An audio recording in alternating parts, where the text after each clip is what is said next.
নবীজির একজন সাহাবী নদী পথে নৌকা দিয়ে যাচ্ছিলেন, নৌকাটা ঘূর্ণিঝড়ে ভেঙে টুকরা টুকরা করে দিল। সবগুলি লোক পানির নিচে জীবন দিল, মৃত্যুবরণ করলো। নবীর সাহাবীটা সাঁতরাইয়া নদীর কিনারে উঠলেন, উঠে বলতেছে, আল্লাহ সবাই তো মরলো, আমি তো বেঁচে গেলাম। কিন্তু তাকাইয়া দেখে যেখানে উঠে বেঁচে গেল, বলল এটা মানুষের বসতি নয়, বাঘ ভাল্লুকের জংলা, সাপ বিচ্ছু ভর্তি। আবার দেখে দাঁড়ানো অবস্থায় একটা ভাগ তার দিকে চাইয়ে দিচ্ছে, আবার দেখে বাঘটা তার দিকে আইতেছে। আচ্ছা, মানুষ দেখে বাঘ আইতেছে কিসের জন্য বলুন? খাওয়ার জন্য না? বাঘ মানুষ দেখলে খুশি হয় না বেজার হয়? বাঘ আসতেছে। অবশেষে নবীর সাহাবীদের জীবনী থেকে বলছি, নবীর সাহাবী হাত উপরে করে ডাকতেছে, ও ভাগ আমার দিকে আইতেছস, আমারে খাইবি বুঝি না? খাওয়ার আগে আমার পরিচয় জানাও, আমার পরিচয় জানো, আমি কে? আমি আখিরি নবীর উম্মত। ও ভাগ আমার দিকে আসিস না। কিন্তু ভাগ তো আসছে। আবারও ডাক দিলেন, ও ভাগ আমার পরিচয়টা বুঝতে পারলি না? আমি পরিচয় দিলাম আমি কার উম্মত, আমি তো আখিরি নবীর উম্মত, তারপরও তুমি আসতেছো? আরো পরিচয় নাও, আমি আখিরি নবীর গোলাম। কার গোলাম? কার গোলাম? আখিরি নবীর গোলাম হওয়া এর চেয়ে বড় রোজগার পৃথিবীতে আর। আজকে সেই নবীর ভালোবাসায় বসার জায়গা নাই, দাঁড়িয়ে আছেন, দাঁড়াইবার জায়গা নাই, কষ্ট করতেছেন। আমার নবী আপনাদের অবস্থা দেখতেছে কিনা বলুন? আমার মন বলে যারা এই কষ্ট করে নবীর ভালোবাসায় দাঁড়িয়ে আলোচনা শোনার জন্য অপেক্ষায়, আপনাদের জন্য আমার নবী ফুল সিরাতের ঘাটে অপেক্ষা। আপনাদেরকে না নিয়ে আমার নবী ফুল সিরাতের ফুল পার হবে না।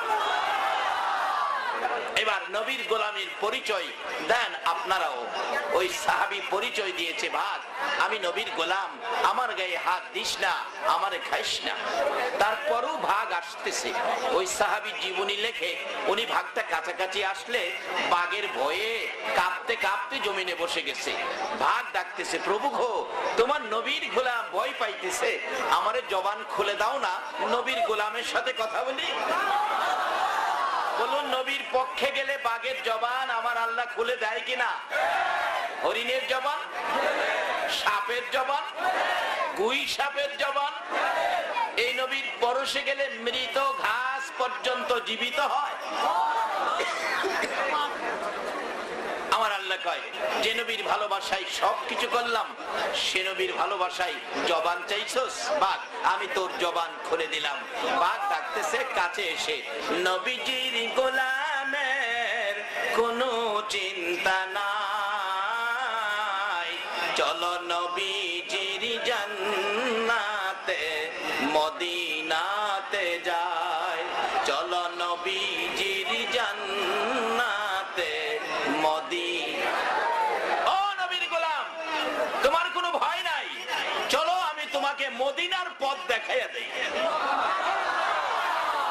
বাঘ ডাকতেছে, নবীর গোলামকে মদিনার পথ দেখাবে, সেই নবীর গোলামিতে যাইতে আপনারা রাজি আছেন?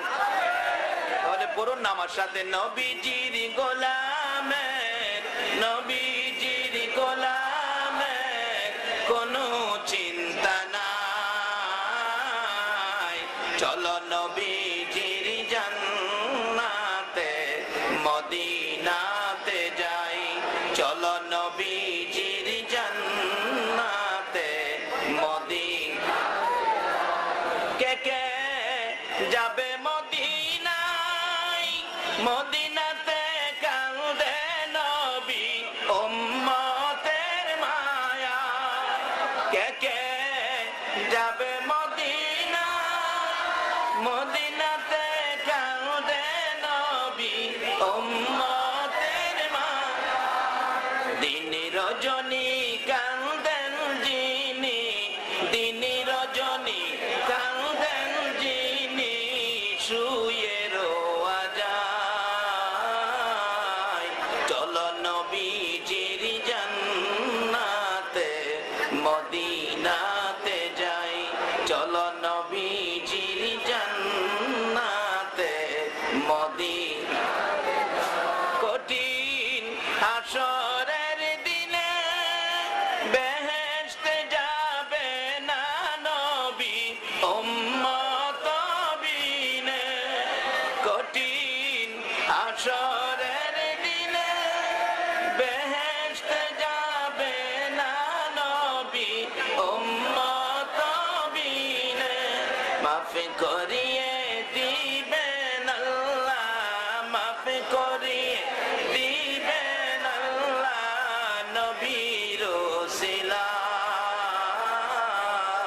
চলো নবীজির জান্নাতে মদিনাতে যাই, চলো নবীজির জান্নাতে মদিনা, নবীজির গোলামের, নবীজির গোলামের কোনো চিন্তা নাই,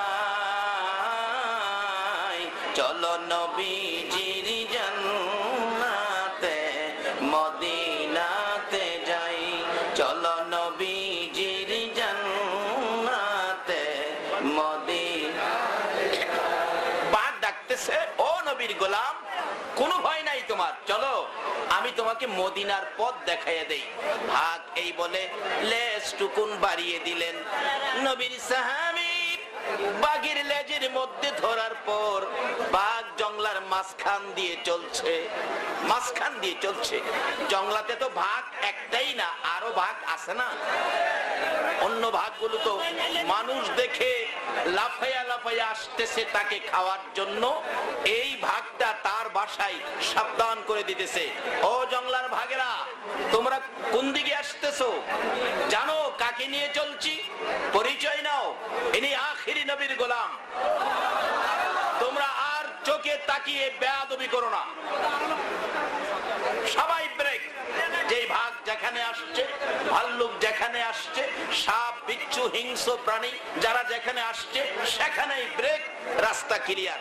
দেখবেন আমাদের দেশেও কোন কোন ব্যক্তির গাড়ি চললে অন্য গাড়িগুলি ব্রেক হয়, কি বলেন, দেখেন নাই গাড়ি, একটা গাড়ি আছে আগে পিছে পুলিশের গাড়ি বাঁশি বাজাইতে থাকে আর মাঝখানে সেই গাড়িটা যায়, এই গাড়িটা বাহির হলে রাস্তার সব গাড়ি কি হয়, ব্রেক।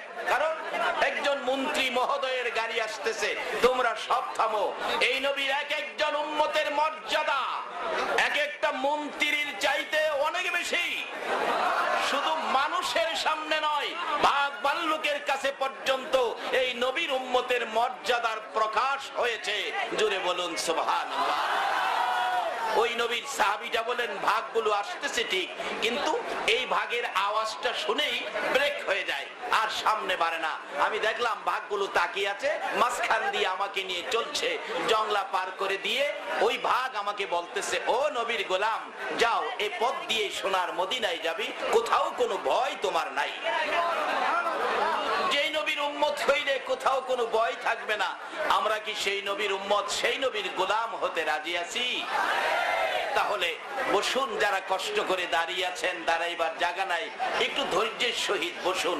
আজকে কিছু পাওয়া, কারণ যেই মাসে আপনারা মাহফিলে আসছেন, এই মাসে আপনাদের জন্য যেই বাজেটগুলি করা হয়েছে, কিতাবে লেখে এই মাসে হালাল খাবার খায়া, হালালকে হালাল যাই না, হারামকে হারাম যাই না, হারাম থেকে নিজেকে বাঁচায়া যারা রমজানের রোজাটা রাখলো, প্রথম রোজা, সারাদিন রোজা রাখা ইফতারির আগে একটা রোজা মাত্র আমল করলো, ইফতারির আগে আগে আল্লাহ রাব্বুল আলামিন ঘোষণা দিয়ে দেন, ও ফেরেশতারা, আমার বান্দারা সারাদিন না খাইয়া রোজা রাখছে, তোমরা দেখছো, তোমরা সাক্ষী থাকো, এই রোজা শেষ হওয়ার আগে আগে, ইফতারের পানি মুখে দেওয়ার আগে আগে আমি তার জীবনের সমস্ত গুনাহগুলো মাফ করে দেব। এক রোজাতেই তো জীবনের গুনাহ মাফ, বাকি রোজা তো রয়েছে। ঠিক আছে, একটা অ্যাডভার্টাইজ দেখছি আপনার পোস্টারিং করা আছে, সিমেন্টের, কি সিমেন্ট জানি, 10 লক্ষ টাকা। এক ভদ্রলোক দেখেন এটার মধ্যে দাঁড়ায়া বলতেছে, এত টাকা রাখবো কই? এই বেচারার খুশিতে বলতেছে, এত টাকা রাখবো কই? বাবারে, আপনারা যারা আখিরি নবীর উম্মত, এত নেকি রাখবেন কই? আল্লাহু আকবার বলো। এক রোজাতেই সব মাপ। এই বাজেট শুধুমাত্র আখিরি নবীর উম্মতের জন্য। তাই আসুন আমরা এই নবীর উম্মত হইতে পেরেছি কিনা, নবীর উম্মত হইতে কি কি লাগে, কি জিনিস আমাদের থাকা দরকার, নবীর উম্মত হব। পৃথিবীটা নবীর উম্মতের জন্য সৃষ্টি করা হয়েছে। এই পৃথিবী সৃষ্টির মূল কারণ হলো নবীজির খেলা। আল্লাহ বলেন, বন্ধু, এই পৃথিবী সৃষ্টি করেছি তো তোমার খেলার জন্য, কিন্তু পৃথিবীতে দেখবো তোমার উম্মতের খেলা তোমার ভালোবাসায় কি করে, আর তুমি নবীর খেলা দেখবো আখেরাতে।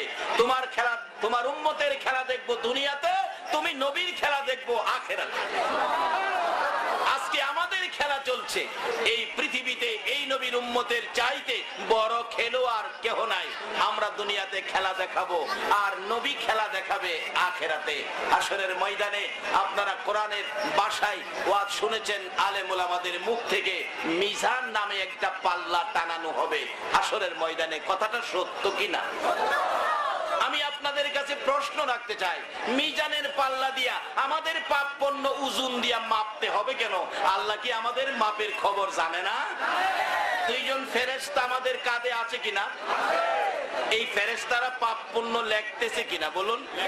তারা কি লেখার মধ্যে 10টা টাকা দিলে কিছু বেশ কম লিখবে? দুই ফেরেশতাও সঠিক লিখবে। আল্লাহ সব জানে, তারপরও মিজানের পাল্লা বসাবে কেন? আমার প্রশ্ন, আপনাদের কাছেও প্রশ্ন, মিজানের পাল্লার দরকার কি ছিল? আসলে মিজানে পাল্লা বসানোর মূল কারণ হলো আখেরাতে আমার নবীর খেলা দেখানোর জন্য।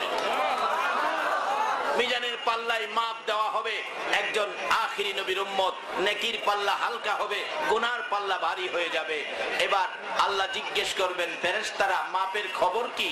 ফেরেশতারা বলবেন, আল্লাহ অবস্থা ভালো না, নেকির পাল্লা হালকা হয়ে গেছে, গুনার পাল্লা ভারী হয়ে গেছে।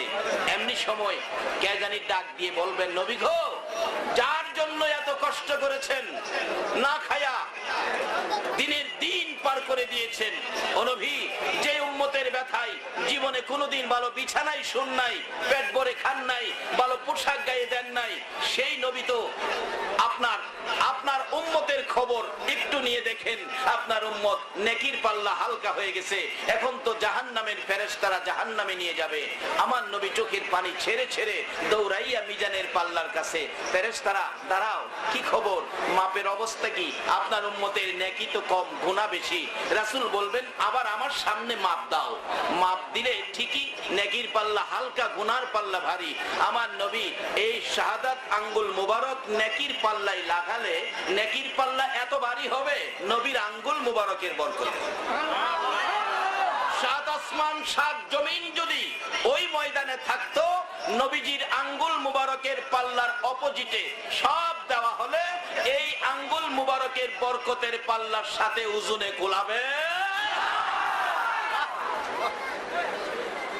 এমনি সময় আমার আল্লাহ প্রশ্ন করবেন, ফেরেশতারা রে, মাপের খবর কি? ফেরেশতারা বলবেন, প্রভু গো, মাপ ছিল একরকম, আপনার নবী করে দিলেন আরেক রকম। প্রভু, নেকির পাল্লা হালকা ছিল, আপনার বন্ধু নেকির পাল্লা ভারী করে দিলেন। গুনার পাল্লা ভারী ছিল, গুনার পাল্লা হালকা করে দিলেন। আমার আল্লাহ ঘোষণা দিবেন, ও ফেরেশতারা, বন্ধু যা করেছে তোমরা তা মেনে নাও। নেকির পাল্লা যদি ভারী হয়ে থাকে, তাকে জান্নাতি বলে আমি ঘোষণা দিয়ে দিলাম। ওই লোকটা ডাকবে পাল্লাই দাঁড়াইয়া, তুমি কে গো? আমার এই বিপদে নেকির পাল্লা হালকা ছিল, ভারী করে জান্নাতি বানাইলা, জাহান্নাম থেকে বাঁচাইলা। আমার নবী দুইটা চোখের পানি ছেড়ে দিবেন, আমারে চিনলি না? আমি গুনাহগারের বন্ধু মুহাম্মাদুর রাসূল।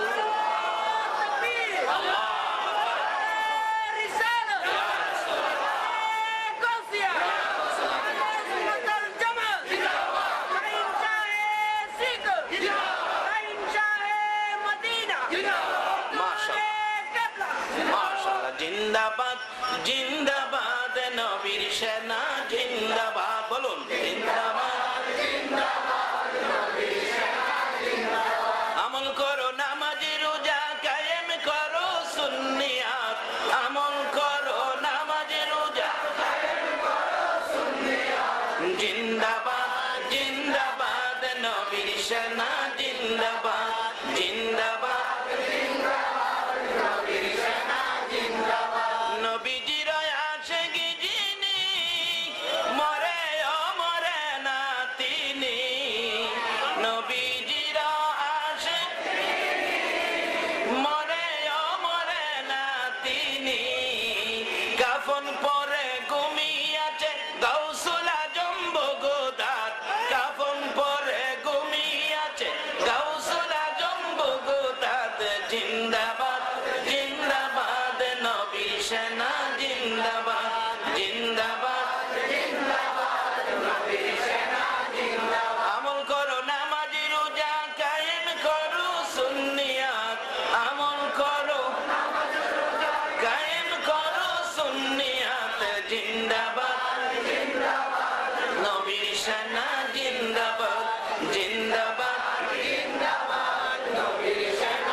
সকল নবীর জন্য হরে পাগল ওহে নবীর আশিক সকল পার করিবে দয়াল নবী রোজ হাসরে ফুলসিরাত পার করিবে দয়াল নবী রোজ হাসরে ফুলসিরাত জিন্দাবাদ জিন্দাবাদ নবীর সেনা জিন্দাবাদ জিন্দাবাদ জিন্দাবাদ নবীর সেনা জিন্দাবাদ আমল করো নামাজি রোজা কায়েম করো সুন্নিয়াত আমল করো নামাজি রোজা কায়েম করো সুন্নিয়াত জিন্দাবাদ জিন্দাবাদ নবীর সেনা জিন্দাবাদ জিন্দাবাদ জিন্দাবাদ নবীর সেনা জিন্দাবাদ বাবারা ভাইরা আসুন আগে বাড়ি সময় লম্বা হলে কষ্ট হবে না তো আপনাদের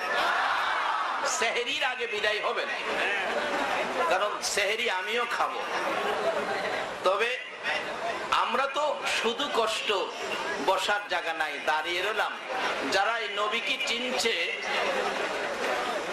নবীর জন্য কত কষ্ট করেছে আসবো আস্তে আস্তে সামনে আল্লাহ যদি তৌফিক দেন বলতেছিলাম এই নবীর খেলা হবে আখেরাতে উম্মতের খেলা হবে দুনিয়াতে আমরা আজকে সেই খেলার মাঠে আমাদের খেলাটা গর্জিয়াস হতে হবে নবীজির খেলা আখেরাতে মিজানের পাল্লা আল্লাহ পাক ঘোষণা দেবেন দাও জান্নাতে দাও আরেকজনকে তোলা হবে নেকির পাল্লা হালকা হবে গুনার পাল্লা ভারী হবে হাসরের ময়দানে কে যেন ডেকে বলবেন নবী গো যে উম্মতের ব্যথায় এত ব্যথিত আজকে আপনার সেই উম্মত তো জাহান্নামে যাচ্ছে আবার নবী পাগল পাগল হয়ে যাবেন যে দেখবেন একই অবস্থা নেকির পাল্লা হালকা গুনার পাল্লা ভারী নবীজি পাঞ্জাবি মোবারকের পকেট থেকে এক টুকরা কাগজ এই নেকির পাল্লায় ছেড়ে দিলে নেকির পাল্লা ঠিকই আবার ভারী হয়ে যাবে গুনার পাল্লা হালকা আমার আল্লাহ বলবেন ফেরেশতারা রে মাপের খবর কি ফেরেশতারা বলবেন প্রভু গো মাপের খবর জিগাইয়া লাভ কি মাপে হয় একটা আপনার বন্ধু করে দেয় আরেকটা আমার আল্লাহ বলবেন আমার বন্ধুকে আজকের ময়দানে খেলতে দে কেমন বন্ধুর ভালোবাসায় এত কিছু করেছি কোন বন্ধুর ভালোবাসায় কুল কায়নাত সাজাইছি আজকের ময়দানে সবাইকে দেখানোর জন্য আমি মিজানের পাল্লা বসাইছি আমার বন্ধু আজকে মিজানের পাল্লা নিয়ে খেলবে সবাই দেখবে নেকির পাল্লা হালকা ছিল ভারী করে দিবে এবার মাপতে থাকো ফেরেশতারা বলবে আর মাপ দিয়া লাভ কি আপনার বন্ধু তো গুনার পাল্লা হালকা হইলেই উম্মতের পক্ষে পাল্লা ভারী করে দেয় ও প্রভু আর মাপামাপি করে দরকার কি আমার আল্লাহ ঘোষণা দিবেন ফেরেশতারা রে মাপ দে রে আমার বন্ধু আজকের ময়দানে খেলা দেখাইতে থাকবে রে ফেরেশতারা আমি আল্লাহ ঘোষণা করে দিলাম আজকের ময়দানে আমার বন্ধু যা করে খুশি হয় সবকিছু করার অনুমতি আমি আল্লাহ আমার বন্ধুকে দিয়ে দিলাম আজকে সেই নবীর উম্মত আমরা এই ময়দানে বসে আছি নবীর খেলা আখেরাতে আমাদের খেলা হবে দুনিয়াতে সেই খেলাটাই হবে আমরা ধৈর্যের সহিত নবীর ভালোবাসায় বসে আছি বসে থাকবো বসার জায়গা নাই দাঁড়িয়ে আছি দাঁড়িয়ে থাকবো একটু মাহফিলের ক্ষতি হবে এমন কোন আচরণ আমরা করব না যদি এই আচরণ করেন কষ্ট পাবে নবী ধৈর্যের সহিত নবীর পক্ষে বসুন আসুন আমি আমার আলোচনায় যাচ্ছি পবিত্র কোরআন শরীফ থেকে হাদিস শরীফ থেকে যা তেলাওয়াত করেছি আল্লাহ যেটুকুন তৌফিক আমাকে দিবেন আমি সেটুকুন আলোচনা করব আসুন আলোচনায় যাই তার আগে মহব্বতে আরো কয়েক মর্তবা দরুদ শরীফ পড়ুন আল্লাহুম্মা সাল্লি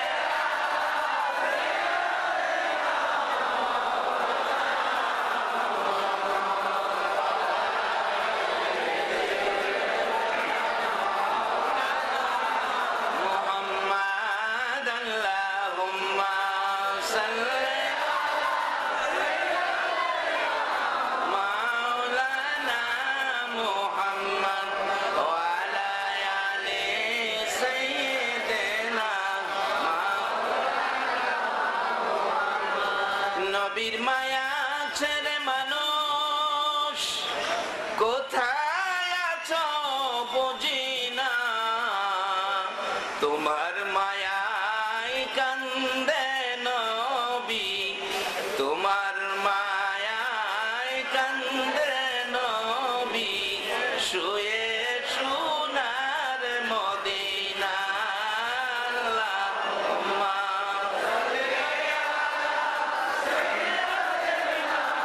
মাওলানা মুহাম্মদ ওয়া আলা আলি সাইয়্যিদিনা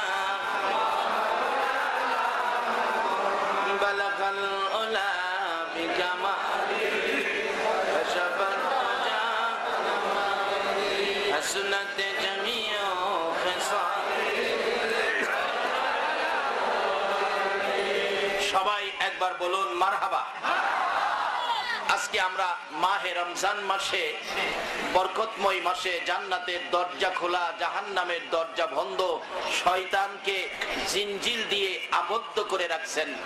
শুধু রহমত আর বরকত, মাগফিরাত, এরকম বরকতপূর্ণ মাসে যে আল্লাহ আমাদেরকে ধৈর্যের সহিত এত রাত পর্যন্ত বসে থাকার তৌফিক দিলেন, কোরআন হাদিসের আলোচনা শুনে নবীর পক্ষ বোঝার জন্য কবুল করলেন, সে আল্লাহর শুকর আদায় করে সকলে বলুন আলহামদুলিল্লাহ। আজকে যারা মাহফিলে আসছেন, আল্লাহ যদি আপনাদেরকে মাফ করে দেয়, আল্লাহর কোনো ক্ষতি হবে? আপনারা কি মাফ চান? কারণ এই কষ্ট যখন করতেই আছেন, একটা টার্গেট ভিত্তিক কষ্ট করেন। কারণ এখন মানুষ টার্গেট ভিত্তিক চলাফেরা করে। যারা বাড়ির থেকে বাহির হলেন মাহফিলে আসবেন, এটা তো একটা টার্গেট করেছেন। মাদাম বিবির হাট মাহফিলে যাবেন, আমিও তো বাড়ির থেকে টার্গেট করে বাহির হয়েছি। আজকে মানুষ টার্গেট ভিত্তিক চলাফেরা। আরেকটা টার্গেট খুব ভালো বুঝে। কিছুদিন আগে 2020 খেলা ছিল, দেখেন নাই 20 খেলা? এই দিন আবার আমি চট্টগ্রামেই ছিলাম। আমি বলছি, বাবারে, আমাদের দেশের মানুষ 20 পাগল। আমার সময়টা এই 20 খেলা শেষ হইলে পরে দিও। এদিকেই কোন দিকে, অলংকারের দিকে হয়তো মাহফিল ছিল।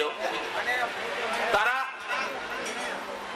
20 খেলার মধ্যে পাকিস্তানকে টার্গেট দিছিল কত কইতে পারেন? 139। আমি মনে রাখছি।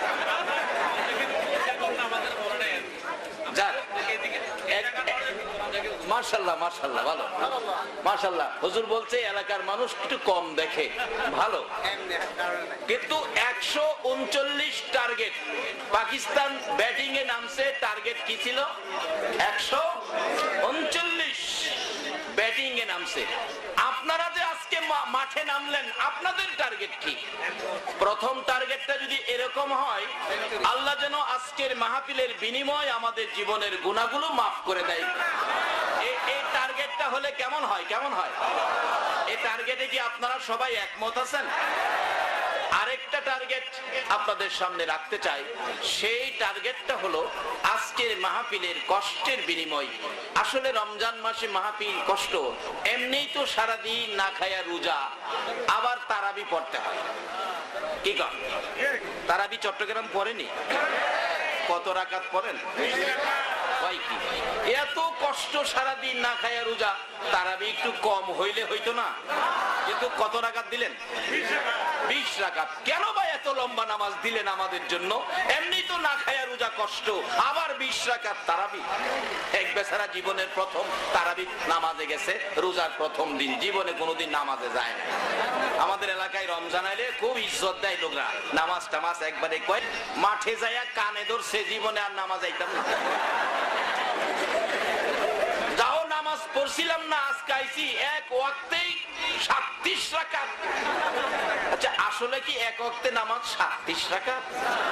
এই নামাজ শিখানোর জন্য প্রথম ওয়াক্ত আমাদের ফজর। ফজরের নামাজ কয় রাকাত বলুন? আমরা যেন ভয় না পাই। কি নবীর উম্মত হইতে গেলে নামাজ লাগবে কিনা? ও বাবা সুন্নিয়াতের যুবকেরা, তোমরা নামাজ ধরো, যেন ওয়াহাবিরা আমাদেরকে এই ধাক্কা না দিতে পারে। সুন্নিরা তো নামাজ পড়ে না। এলাকায় এই ওয়াজটা করে, অনেক বক্তারা গিয়ে কই সুন্নিরা সুন্নি সুন্নি করে নামাজ পড়ে না। আমরা নামাজ পড়ে দেখিয়ে দেব আমরা শুধু নামের সুন্নি নয়, আমরা কামেও সুন্নি। জোরে বলুন মারহাবা। নামাজ পড়া দরকার আছে কিনা বলুন। বেচারা নামাজ এক ওয়াক্ত 37 রাকাত পড়া এই বিরক্ত হয়ে গেছে। আসলে এক ওয়াক্ত জীবনে আর পড়ে নাই তো 37 হলে বিরক্ত হওয়ার কথা। আমরা সেই বিরক্ত নয়। আল্লাহ এই নবীর উম্মতের প্রথম ওয়াক্ত দিয়েছেন ফজর। বলুন ফজরের নামাজ কয় রাকাত? আরো জোরে বলুন। এই 4 রাকাত যে পড়বেন, নবী চিনছেননি? নবী না চিন্না 4 রাকাত পড়লে কোনো লাভ হবে না। নবী চিনানোর জন্য আল্লাহ সিস্টেম করেছে, কত সুন্দর সিস্টেম। 4 রাকাত ফজর নামাজ পড়বেন। বলুন তো 4 রাকাত কি কিভাবে পড়বেন বলুন? 2 রাকাত, 2 রাকাত আগে সুন্নত না ফরজ? মারহাবা বলুন। এই সিস্টেমটা কেন করা হলো? একটাই উদ্দেশ্য, যেই নবীর স্মরণে আগে 2 রাকাত সুন্নত নামাজ পড়া হয়েছে, সকল নামাজের শুরু নামাজ নবীর সুন্নত। এটাই প্রমাণ করে দেওয়া হয়েছে। এই পৃথিবীতে কোনো ইবাদত আসতো না যদি আমার নবী না। সকল ইবাদতের দরজা হলো নবী মুহাম্মদুর।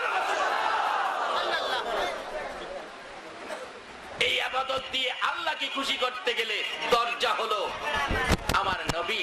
যেমন হুজুর বলেছেন, উমাইর ভাই বলেছেন, হযরত আলী হলো নবীর ইলমের গোডাউনের দরজা।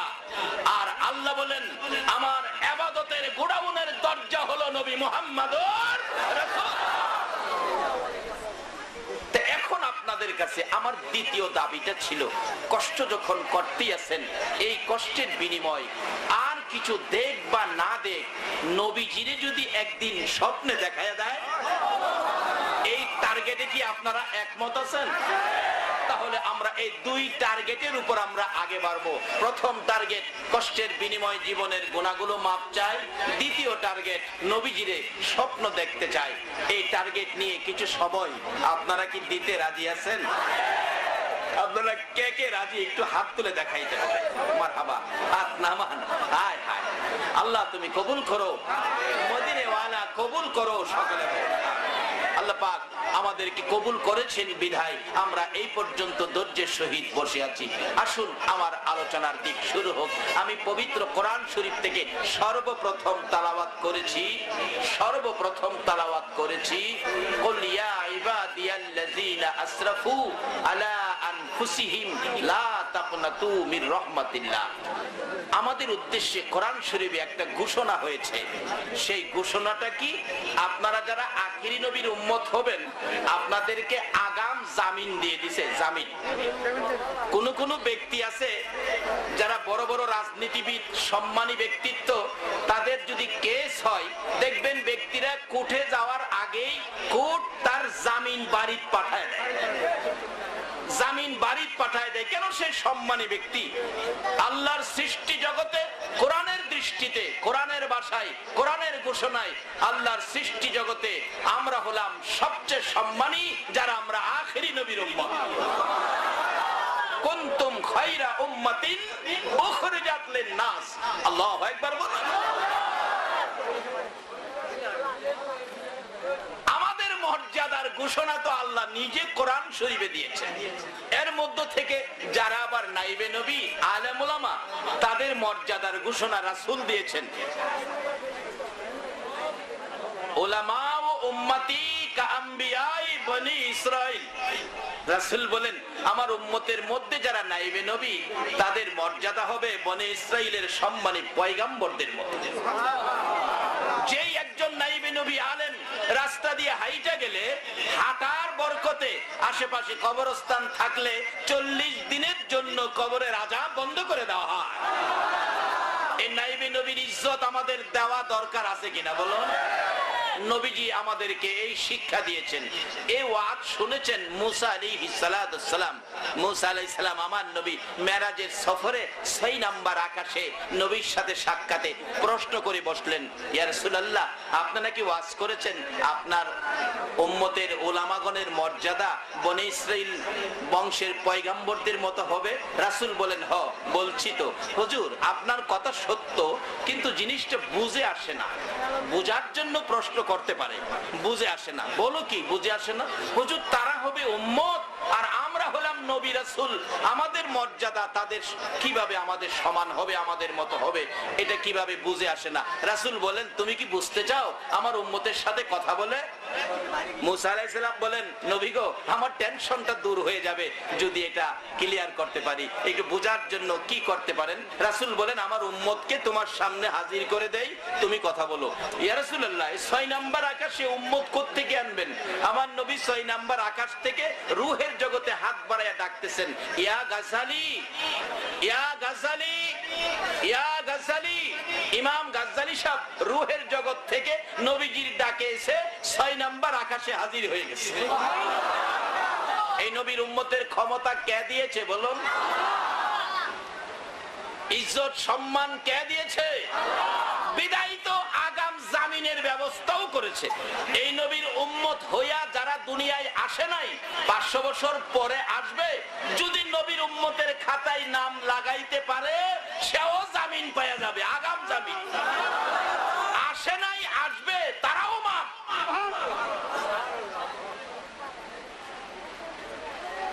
ইমাম গাজ্জালি সাহেব হাজির হয়ে গেছে। লাব্বাইকা ইয়া রাসূলুল্লাহ, আমাকে ডাকছেন? কেন হুজুর? আমি আসছি তো, ওই যে বনি ইসরাইলের সম্মানী পয়গম্বর মুসা আলাইহিস সালামের সাথে তোমাকে কথা বলতে হবে। হুজুর, আপনি মুসা নবী? হ্যাঁ। ও আচ্ছা আচ্ছা। বাবা, তোমার নাম কি? মুসা আলাইহিস সালাম জিগায়, কারণ ছোট বাচ্চা পাইলে তো আমরা, বন্ধুর বাচ্চা পাইলেও তো জিগাই, তোমার নাম কি, এরকম জিগায় না? তোমার নাম কি বাবা? গাজ্জালি সাহেব বলতেছে, আমার নাম জিগাইছেন? আমার নাম তো গাজ্জালি, আর বাবার নাম এই। দাদার নাম তো আপনি জানেন না, দাদার নাম সেই। দাদার বাবার নাম কি কই জানেন? দাদার বাবার নাম এই, দাদার দাদার নাম সেই, এইভাবে 14 সিঁড়ির নাম কইতাছে গাজ্জালি সাহেব। মুসা আলাইহিস সালাম তো একটু রাগী ছিলেন, উনি তো ধমক মারছেন, থামো। গাজ্জালি সাহেব কো, আপনি থামেন। সুবহানাল্লাহ কইতেন না? আমি ছোটকালে ইমামতি করতাম বাজিতপুর থানার কোন এক এলাকায়। এটা ভদ্রলোকের এলাকা, মহল্লা, শিক্ষিত লোক। বাপ বেটা ঝগড়া লেগা বাবা পোলারে ধমক দিছে, তোমাকে শাট আপ। পোলারও রাগ উঠে গেছে, পোলাও বাবারে কয়, আপনাকে ডবল শাট আপ। বাবাকে ডবল শাট আপ দেওয়া যায় না? কি বলেন, দেওয়া যায়? এটা নবীর শিক্ষার মধ্যে, কিন্তু বেচারা তো মাইরা দিছে। মুসা আলাইহিস সালাম শাট আপ মারছে, গাজ্জালি সাহেব ডবল শাট আপ মারছে। কিরে বাবা, আমারে থামাইলেন কেন? গাজ্জালি সাহেব কইতে, আমারে থামাইলেন কেন? তোমারে থামাইছি বাবা, শোনো, তোমারে জিগাইছি তোমার নাম কি, বললেই হয় আমার নাম গাজ্জালি। একটা জিগাইছি, একটা উত্তর দিলেই তো হয়। তোমার জিগাইলাম নাম কি, একটা কথা, আর তুমি শুরু করছো 14 সিঁড়ির নাম, নিজের নাম, বাবার নাম, দাদার নাম। আমি তো তোমাকে এতগুলো জিগাই নাই, এই জন্য তোমারে থামাইছি। হুজুর, এই জন্য থামাইছেন, ধমক মারছেন? আর আমিও আপনারে ধমক দিচ্ছি কি লেগে জানেন? আমি বান্দা, আপনিও বান্দা, আল্লাহর সৃষ্টি আপনি, আমিও সৃষ্টি। কিন্তু আমরা দুইজনে কথা বলতে গিয়ে একটা কথার জায়গায় দুইটা বেশি কোয়াতে আপনি রাগ হয়ে আমারে ধমক মারলেন। আচ্ছা, আপনাকে তো আল্লাহ একদিন জিগাইছিল, ওমা তিলকা বিয়ামিনিকা ইয়া মুসা, ও মুসা তোমার হাতে কি, একটাই তো জিগাইছেন, আপনি একটা বললেই পারতেন। ক্বালা হিয়া আসয়, আপনি কয়টা কইছিলেন? এবার মুসা আলাইহিস সালাম একবার আমার নবীর দিকে চায়, আবার গাজ্জালির দিকে চায়। নবী গো, হ্যাঁ কয় কি? আমার নবী কয় কি মিশা কইছে? কয় না তো। কয় হ্যাঁ, এই সময় আসিল কই? এইভাবে এইভাবে ক্ষমতা এই নবীর উম্মতের কে দিছে বলো? কার খাতিরে পাইছেন? এই নবীকে চিনা আমাদের দরকার আছে কিনা? তাইলে রমজান পাইবেন, সবে কদর পাইবেন, সবে বরাত পাইবেন, মেরাজ পাইবেন, সব পাইবেন যদি নবীরে চিনেন। সবগুলি সৃষ্টির কারণ হলো নবী মুহাম্মদ। মক্কা মদিনা ঝগড়া লাগে, মদিনা কয় মক্কার সাথে ঝগড়ায়, মক্কা গর্ব করে বলছে ও মদিনা আমারে চিনোস? আমি মক্কা, কত দামি আমি। মদিনা জিগাই এত দাম তোর কি দিয়া? টের পাস না? আমার মধ্যে ঝমঝম, তোর মদিনায় নাই। আমার মধ্যে সাফা মারোয়া, মদিনায় নাই। মিনা মুজদালিফা আরাফা, মদিনায় নাই। এমন কি খানায় কাবা আমার বুকে, মক্কায়, তোর মদিনায় নাই। এবার মদিনা ডাকে, এরা মক্কা জমজম লইয়া বাহাদুরি করিস না, সাফা মারওয়া মিনা মুজদালিফা আরাফা লইয়া বাহাদুরি করিস না, খানায় কাবা লইয়া তাকাব্বুরি করিস না। আমি মদিনার দিকে তাকাইয়া দেখ, এমন এক নবী আমার বুকে ঘুমাইছে রে। যেই নবীর সৃষ্টি না হইলে তোর খানায় কাবাও হইতো না। যেই নবী মদিনার মাটিতে শোয়ার কারণে বলুন মদিনার দাম বাড়ছে না কমছে? নবী পাক যেই মাটিতে শুয়েছেন ওই রওজা পাকের এক মুষ্টি মাটির দাম আমার আল্লাহর আরশের চাইতেও বেশি হইয়া যায়। আজকে সেই নবীর পক্ষে যদি আমরা যাইতে পারি আমাদের দাম বাড়বে না কেন? এবার মুসা আলাইহিস সালাম বলতেছেন, নবী গো কয় কি? তো ঠিকই তো কইতেছে। আপনারে একটা জিগাইছি, একটা বললেই পারতেন, আপনি কি বলছেন? এটা লাঠি ধাক্কা দিয়া দাঁড়ায়, রাস্তায় আবর্জনা থাকলে পরিষ্কার করি, শত্রুরা আসলে এটা লাজ্জে হাত করি, ছাগল রে পাতা বাইরে খাওয়াই, মাটির গাইরা দিলে ফলের গাছ হয়। আপনারে কি এতটা জিগাইছে? মুসা আলাইহিস সালাম কো, বাবা দমকাইস না, নবী গো বুঝে আইছে আপনার উম্মত যে কি অবস্থায়। নবী আপনি থামান, থামান। নবীজি ইমাম গাজ্জালি সাহেবের পিঠে থাপ্পড় দিয়ে বলছিলেন থামো। ইমাম গাজ্জালি সাহেবের মা বলেন, যেদিন আমার গাজ্জালি দুনিয়াতে আইছে, ঘটনা রুহের জগতে, দুনিয়াতে আসার পর রাত্রের বেলা আমি দেখি আমার গাজ্জালির পিঠ থেকে নূরের রোশনি বাহির হইতেছে। কি হলো কি হলো ভালো করে চেক করে দেখি, রুহের জগতে আমার নবীর হাতের 5 আঙ্গুল মুবারকের থাপ্পড়ের দাগ এখনো গাজ্জালির পিঠের মধ্যে আছে। সেই নবীর উম্মত হওয়া বলুন আমাদের দরকার আছে কিনা? নবী উম্মতের ইজ্জত বাড়ানোর জন্য সব জায়গায় উম্মতের পক্ষে আমার নবী কাজ করেছে। দুনিয়ার জমিনে এসে নবী উম্মতের শান্তির জন্য, উম্মতের মুক্তির জন্য আমার নবী কষ্ট করেছে। নবীর জীবনী মা আয়েশা সিদ্দিকা বলেন, আমি দেখেছি আমার নবীর জীবনটা উম্মতের জন্য কত কষ্ট হয়েছে।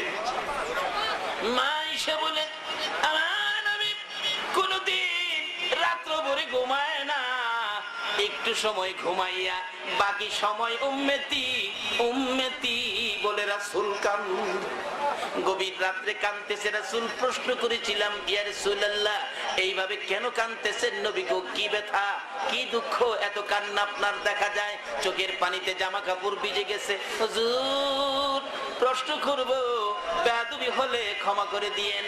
আপনার কি আজকে মায়ের কথা মনে হয়ে গেছে সেই জন্য বুঝি কাঁদতেছেন? আমার নবী কান্দে। আয়েশা রে, না না আমি মায়ের জন্য কান্দি না। হুজুর তাহলে বুঝেছি বাবার কথা বুঝি মনে হয়েছে। জীবনে কোনোদিন বাবার চেহারা দেখেন নাই, বাবা বলে ডাকতে পারেন নাই, বাবার কোলে ওঠেন নাই, আজকে রাত্রে বাবার কথা মনে হয়েছে, বাবার জন্য কান্দেন। আমার নবী বলেন, আয়েশা রে না না বাবার জন্য কান্দি না। হুজুর কেন কান্দেন আমি জানতে চাই। রে শুনো রে, কোন ব্যথায় আমি কান্দি? মায়ের জন্য নয়, বাবার জন্য নয়, আমি কান্দি রে আয়েশা আমার গুনাহগার উম্মতের জন্য। আরে দয়ালো নবী প্রেমের ছবি আর আসবে না জগতে, আমার দয়ালো নবী প্রেমের ছবি আর আসবে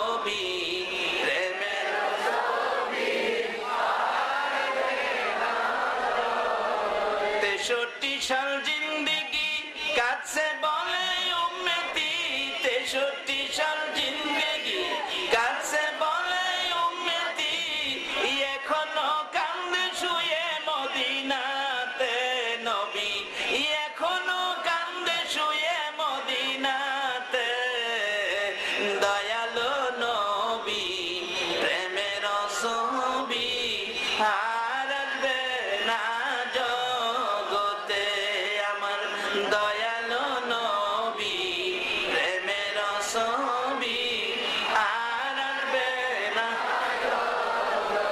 কেন এই নবীর উম্মতের আগাম জামিন দিবে না?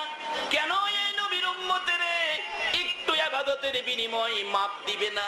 মা আয়েশা সিদ্দিকা বলেন, আমি দেখিয়েছি আমার নবী উম্মতের জন্য, উম্মতের মায়ায় নবী কি করেছে। আমার নবী গোসল করে হুজরায় ঢুকলে আমি আয়েশা পাশে যাইয়া অনুমতি চাইলাম, ইয়া রাসূলুল্লাহ অনুমতি দেন, আপনার চেহারা মুবারকে তোল মালিশ করি। নাকি আমরা দেশের পুরুষের মতো কন্যায় আটটাইয়া তোল দাঁড়াই পারবো? নবীর অনুমতি ছাড়া নবীর গায়ে হাত দেওয়া জিবরাইল পর্যন্ত পারে না। মা এসে বলেন, আমার নবীর অনুমতি চাইলাম, অনুমতি পাইয়া তোল মালিশ করার জন্য কাছে যাইয়া বসেছি। নবীর সুন্দর চেহারার দিকে তাকাইয়া দেখি গো, এত সুন্দর এই দুই নয়নে আর কোনোদিন দেখি না। আমার নবীর সুন্দর চেহারার দিকে তাকাইয়া দেখি, এত সুন্দর চেহারা চোখ ফিরাইতে মন চায় না। এই সুন্দর চেহারার মাঝে মাঝে কালো কালো দাগ চামড়ার ভিতরে গর্ত হইয়াছে। প্রশ্ন করে বসেছে, ইয়া রাসূলুল্লাহ এই দাগগুলো কিসের? আপনার কি ছোট সময় কোনো ব্যথা পেয়েছিলেন? আমার নবী মাথা জাহি দেয়, আয়েশা রে না না, সেই ব্যথার দাগ নয় হুজুর, খাজলি পাসরা বসন্ত হয়েছিল এরকম দাগ দেখা যায়। না না, বসন্তের দাগ নয় হুজুর, এই দাগগুলো সুন্দর চেহারাই কোত্থেকে আসলো জানতে চাই। আমার নবী গাল বেয়ে বেয়ে চোখের পানিগুলো ছেড়ে দিয়ে মুখ মোবারক মা আয়েশার দিকে ঘুরাইয়া কান্দে, আয়েশা রে এই দাগের কথা জিজ্ঞাস না, আমার কলিজা মানে না। আয়েশা রে এই দাগগুলি বসন্তের দাগ নয়, ছোট কালের আঘাতের দাগ নয়, এ দাগগুলো হলো রে আয়েশা তাইবের জমিনের যুবকদের পাথরের আঘাতের দাগ। এরে বাবা যুবকেরা, কারা আজকে নবীর ভালোবাসায় মাহফিলের আয়োজন করেছো? কে তোমরা সেই যুবক? কোন মা তোমাদেরকে পেটে রাখছে? আমার মন বলে তোমাদের জন্য আমার নবী ফুলসিরাতের ঘাটে দাঁড়াইয়া থাকবে। যেই বয়সের যুবকেরা নবীরে পাথর মারছে, সেই বয়সের যুবকেরা মাদাম বিবির হাতে নবীর ভালোবাসার বাগান সাজাইছে। আল্লাহু আকবার। কে গো এই সন্তানের মা হয়েছো? কে এই সন্তানের বাবা হয়েছো? তোমার কলিজার টুকরা সন্তানেরা নবীর প্রেমের বাগান সাজাইছে। আল্লাহ তাদেরকে হায়াত দেয়, সকলে বলুন। মা আয়েশা সিদ্দিকা বলেন, ইয়া রাসূলুল্লাহ এই দাগগুলি কি তাইবের জমিনের যুবকদের পাথরের আঘাতের দাগ? ও আয়েশা নবী গো, এই দাগগুলি যদি আঘাতের দাগ হয়, মায়ের দাগ হয়, আমি দেখলেই আমার কষ্ট হবে গো নবী। আমি জানি আপনার দোয়া আমার আল্লাহ কবুল করেন, একটু দোয়া করে দেন দাগগুলো যেন পরিষ্কার হয়ে যায়, আমি আর কষ্ট পাবো না। আমার নবী চোখের পানি ছেড়ে দিলেন। আয়েশা রে না না, এই কথাটা আর কোনোদিন বলবি না রে, এই মায়ের দাগ আমি দোয়া করে পরিষ্কার করব না রে আয়েশা। হাসরের জমিন যেদিন কায়েম হবে, অর্ধ হাত নিচে সূর্য চলে আসবে, সূর্যের তাপে মাথার সার ফেটে মগজ গলে নাকে মুখে কানে দিয়ে বাহির হবে, জিহ্বা পায়ের নিচে চলে যাবে, মাটি তামা হয়ে যাবে। আমার উম্মতেরা রে ওই বিপদের মাঠে নবী কই নবী কই বলে কাঁদতে শুরু করবে। আমার উম্মতের কান্না শোনার মতো আমি রাসূল ছাড়া কেউ থাকবে না। আমি আমার উম্মতের বিপদের মুহূর্তে এই পাথরের আঘাতের দাগগুলো লইয়া আল্লাহর আরশের কিনারে যাইয়া কাঁদবো, প্রভু গো আমার উম্মতের কান্না আমি সইতে পারি না, আর কিছুই যদি তোমার কাছে কবুল না হয়, আমার তাইবের জমিনের পাথরের আঘাতের এক একটা দাগের বিনিময় আমার কোটি কোটি গুনাহগার উম্মতের মাফ করে দাও। আমার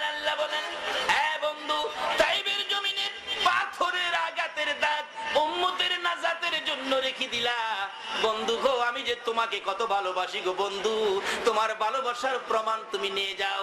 তোমার 63 বছর জিন্দেগির মধ্যে তোমার সুন্দর চেহারায় আমি আল্লাহ একটা মশা মাছি বসতে দেই নাই, একটা পোকা মাকড় কামড় দিতে দেই নাই।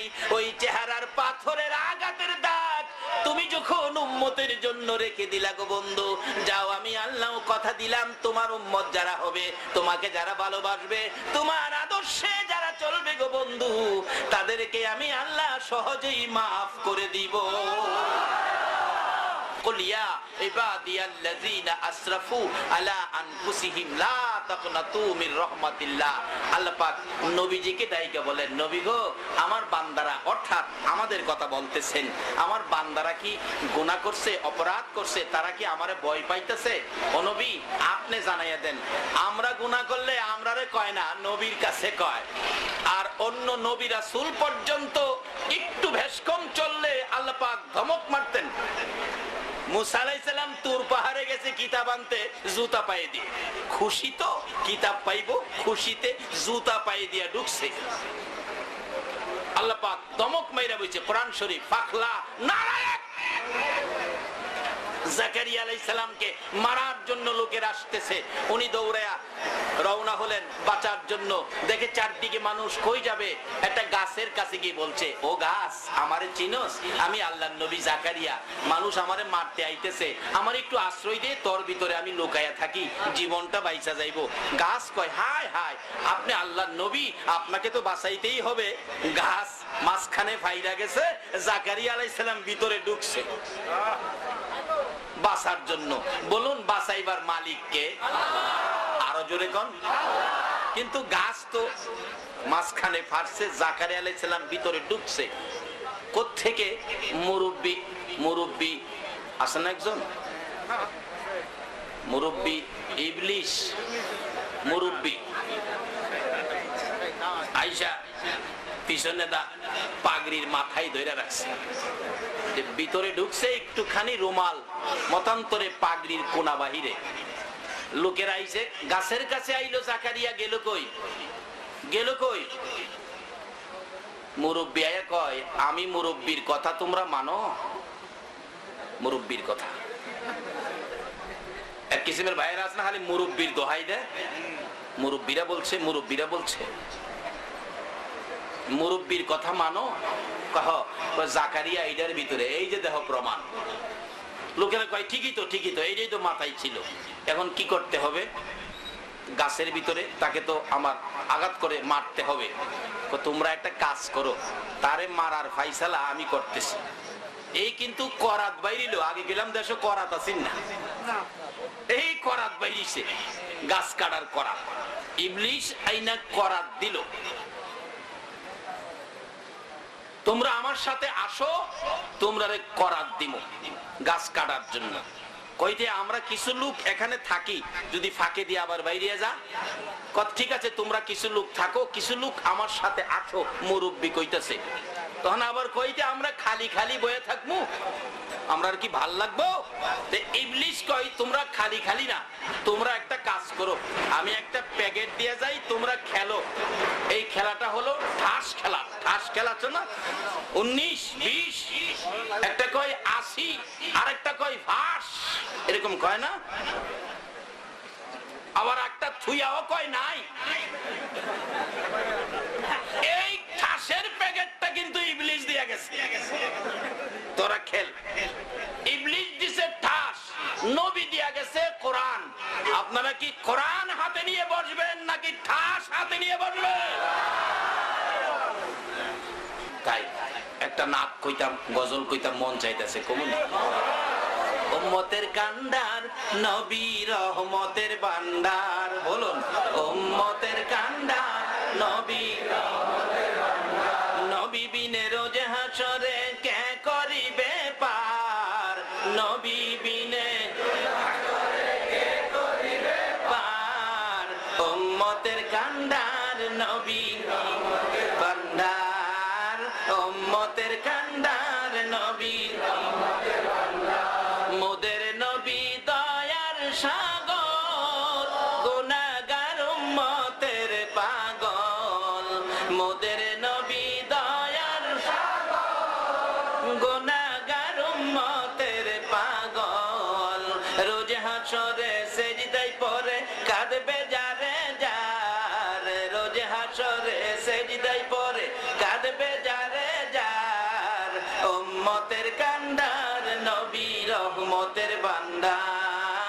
উম্মতের কান্ডার নবী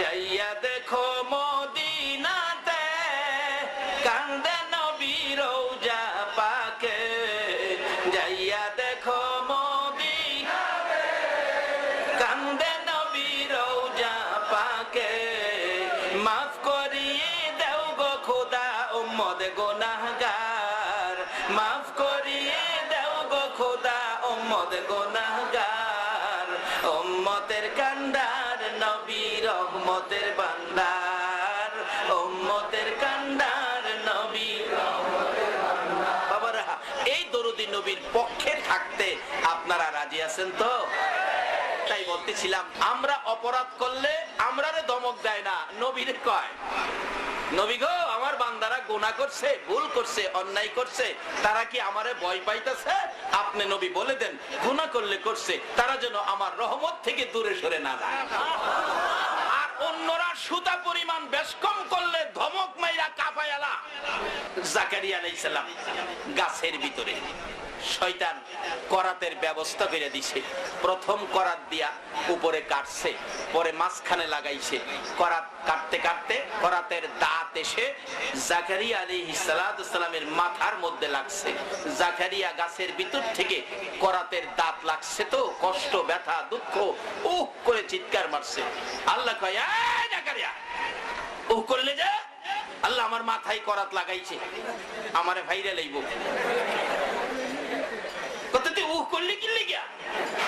কষ্ট হয় তোরে করাত দিয়া ফারবো মাঝখানে ও করতে পারবি না তুই গাছের কাছে কেন কইলি বাঁচাইতো আমারে দেখছিলে না গাছের কি ক্ষমতা আছে বাঁচাইতে আমার কাছে কইতি গাছের কাছে না কইয়া কি বলেন আল্লাহ কি পারতো না চারদিকে শত্রু মাঝখানে আল্লাহ বাঁচাইতে পারতো না বাঁচাইছে না হযরত ঈসা আলাইহিস সালামকে আকাশে উঠায় রাখছে মাঝখান থেকে উঠায় নিয়ে গেছে হেরা কই আইছিল গেল কই ছিল নাই গেল কই আল্লাহ কই এইটা তোরা বুঝতে না এরপরে ঈসা আলাইহিস সালামের মতো এদের মতো এই ঈসা আলাইহিস সালামের চেহারায় একটা খ্রিস্টান ছিল এইটাও ঘরের ভিতরে ঢুকছে মানুষ গিয়া কয় হ্যাঁ ওই তো হেরার লোকেরাই হেরা মাইরা হুতে এলেছে আরে রাখে আল্লাহ কয় না বাঙালি রাখে আল্লাহ মারে আল্লাহ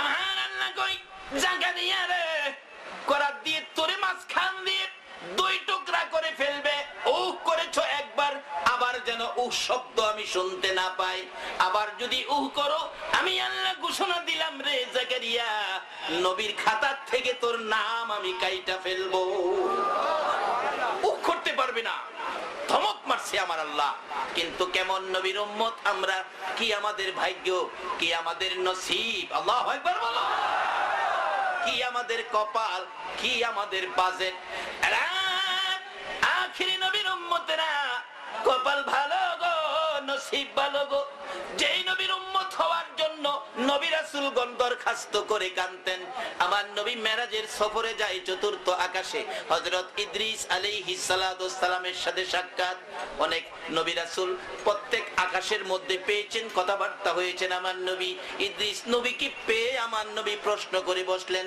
ও ইদ্রিস তোমার কপাল ভালো তুমি ভাগ্যবান নবী সশরীরে আল্লাহর জান্নাতে গিয়ে নাজ নিয়ামত খাইলা সুন্দর হুর বালাগুলো দেখে আসলা রে ইদ্রিস ইদ্রিস আলাইহিস সালাম মুস্কি মুস্কি হাসে আর জবাব দেন হুজুর না না আমার ভাগ্য বেশি ভালো না কি বলো তুমি জান্নাতে খাইলা শ্বশুরলে যাইলা জান্নাতে দেখলা কত কিছু তোমার ভাগ্য ভালো না কি বলতে চাও ইদ্রিস নবী বলেন ইয়া রাসূলুল্লাহ জান্নাতে যাওয়ার জন্য গিয়েছিলাম প্রত্যেকটা দরজায় দরজায় গিয়েছিলাম যায়া দেখি সবগুলি দরজা বন্ধ খোলা হয় না এমনকি দরজার উপরে বড় অক্ষরে লেখা আছে আখিরি নবী উম্মত নিয়ে না আসা পর্যন্ত কারো জন্য বেহেশতের দরজা খোলা হবে না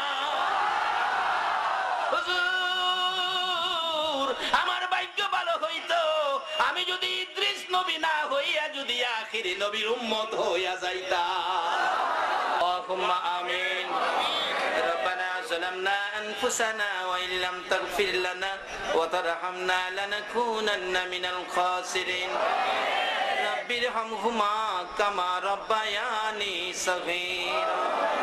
রব্বুল আলামিন জানি না কিভাবে তোমারে ডাকবো।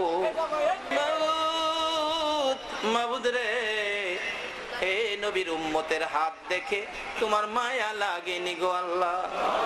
এই নবীর উম্মতের হাত তুমি পছন্দ করছো নি গো আল্লাহ।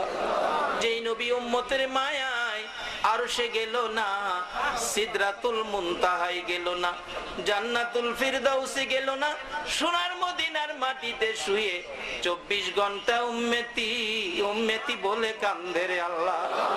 ওই নবীর উম্মতেরা মাহে রমজানে তোমার কাছে হাত বাড়াইছে গো আল্লাহ।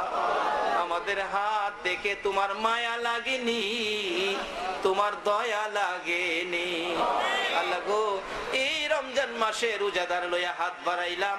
এই মাহফিলে যারা হাত বাড়াইছে আমাকে সহ সকলের জীবনের গুনাহগুলো ক্ষমা করে দাও।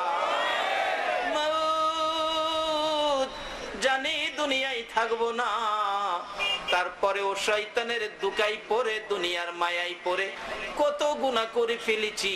গুনাহ লই আর কই যাব গো আল্লাহ। দুনিয়ায় দেখছি সন্তানেরা অপরাধ করলে বাবা যদি মারে কানতে কানতে মায়ের কাছে যায়, মায়ে যদি মারে কানতে কানতে বাবার কাছে যায়। আমরা যে গুনাহ লইয়া হাত বাড়াইছি, তুমি যদি তারায়া দাও আমরা আর কই যাব রে আল্লাহ।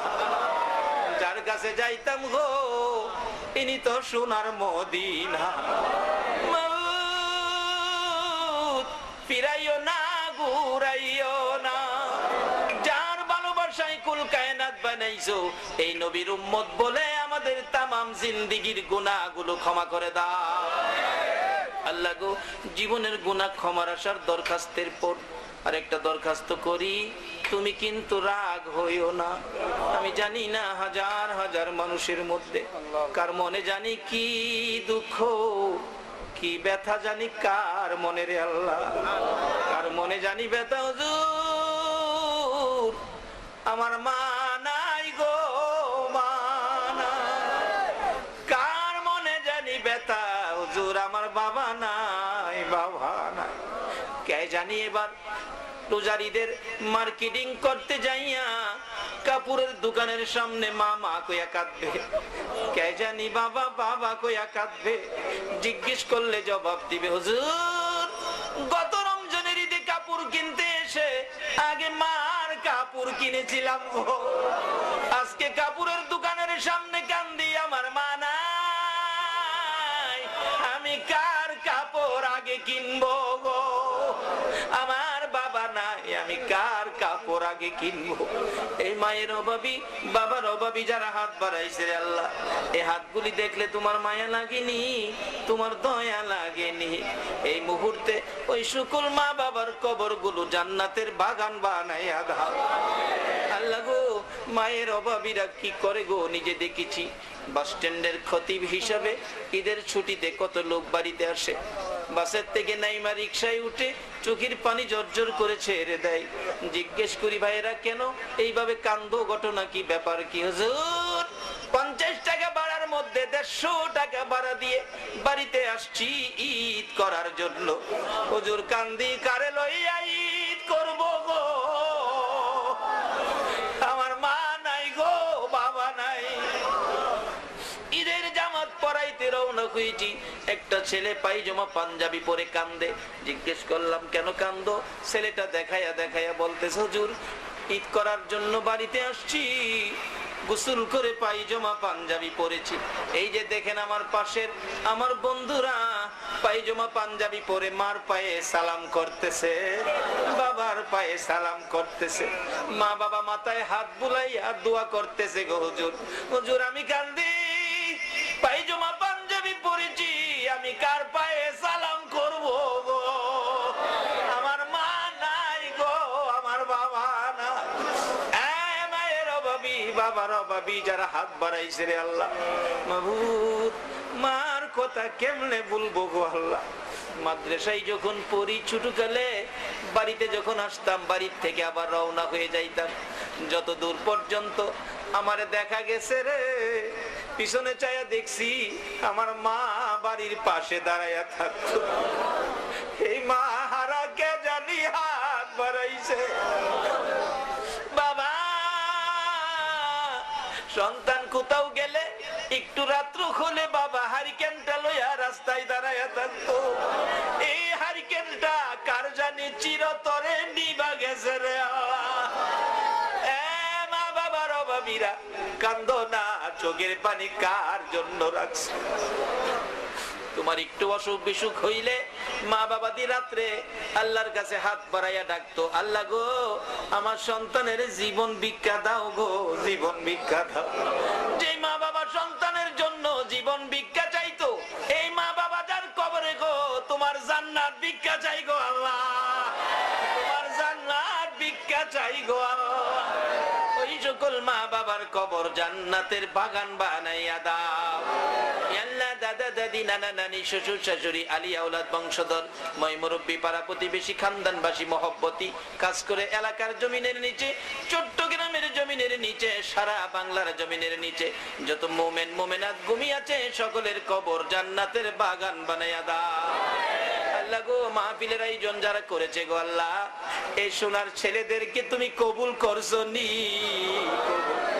কত কষ্ট করছে গো এ বৃষ্টি বাদলের দিনে, প্যান্ডেলের কাজ করবে, স্টেজ সাজাবে, বিকাল হয়ে গেছে, ইফতারির টাইম পার হয়ে গেছে, বাসার থেকে বাড়ি থেকে খবর পাঠাইছে, আব্দুর রহমান রে, ও আব্দুল মালিক ইফতার করবিনি, আয় তাড়াতাড়ি আয়। ছেলেরা জবাব দিত, মা গো প্যান্ডেলের কাজ শেষ করতে পারি নাই। রে বাবা যুবকেরা, তোমাদের আদুরের মাহফিল দিয়ে আজকে বিদায় হইয়া যায় রে বাবা। এই মাহফিলের আয়োজন যারা করেছে আল্লাহ গো তাদের বংশধর্মই মুরব্বী যারা কবরে, সকলের কবর জান্নাতের বাগান বানাইয়া দাও। আল্লাহ খাস করে আমাদের মধ্যে যারা বিমারি বিমার সেবা করে দাও, যারা অভাবী অভাব দূর করে দাও, যারা নামাজি নামাজ কবুল করে নাও, যারা রোজা রাখে সকলের রোজা তুমি কবুল করে নাও, যারা রোজা রাখে না বাকি রোজাগুলো রাখার তৌফিক দিয়ে দাও। আল্লাহ যারা ব্যবসা করে ব্যবসায় বরকত দাও, যারা চাকরি করে পদোন্নতি দান করে দাও। আল্লাহ যারা গৃহস্থী করে করবে জমির ফসলে বরকত দাও। যারা বিদেশ থাকে সহি সালামতে রাখো, যারা বিদেশ যাবে মনের আশা পুরা করে দাও। আল্লাহ যাদের ছেলে নাই ছেলে দাও, যাদের মেয়ে নাই মেয়ে দাও, যাদের ছেলেও নাই মেয়েও নাই ছেলে মেয়ে দিয়ে কলিজা ঠান্ডা করে দাও। আল্লাহ গো এই মাহফিলে যারা দূর দূরান্ত থেকে আসছে সকলের মনের আশা তুমি পুরা করে দাও। আল্লাহ আরেকটা দরখাস্ত করি, আমাদের সকলের দাবি ছিল আজকের মাহফিলের কষ্টের বিনিময় আর কিছু দাও বা না দাও, তোমার নবীর একদিন ঘুমের ঘরে স্বপ্নে দেখাইয়া দাও। তোমার নবীরে স্বপ্নে দেখাইবানি,